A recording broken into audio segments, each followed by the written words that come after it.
మొత్తం వ్యవస్థను కొండబెట్టుకున్నాం మనం. అగౌరవించిన కొన్ని కులాలని, కొన్ని వృత్తులని, కొందరు మనుషులని, అసలు సగం జాతి మొత్తం స్త్రీలని అవమానించామండి. క్షమాపణ కోరుతున్నానమ్మా మిమ్మల్ని.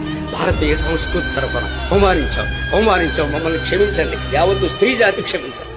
నేను చూశాను నా కళ్ళతో. ఆడాళ్ళు పండి ఆడదాని నీకెందుకు లోపలికి పో, బెడబుద్ధులు ఉంటాయి మీకు, ఆడదాన్ని నమ్మద్దు అని పుస్తకాల్లో రాసి ప్రచారం చేశారు.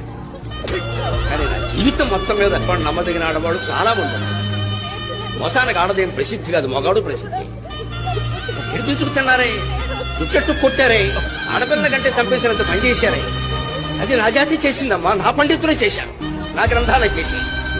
నేను క్షమాపణ కోరుతున్నా, క్షమించకండి. సీతాదేవిని కూడా ఆక్షేపించిన దుర్మార్గుడు మగవాడేనమ్మా, ఆడదుగా. ఇన్ని అన్యాయాలు నిమ్న వర్గాల వారికి, బలహీన కులాల వారికి, స్త్రీలకి చేసేసి ఇవాళ మా మతంలో ఉండండి, మా మతంలో ఉండండి కాళ్ళెట్టుకుంటే ఎవడుంటాడండి? సరిగ్గా ఉంటే ఉంటారు అందరూ. జరుగుతున్న విషయం అది.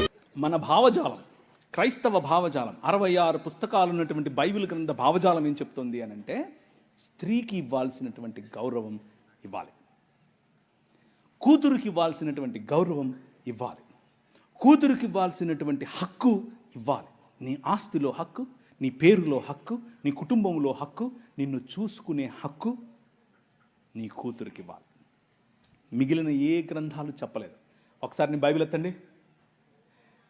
ఈ గ్రంథం, ఈ నల్లట్ట పుస్తకం ఈ దేశంలో స్త్రీకి ఆస్తి హక్కు తెచ్చింది. హల్లెలూయా!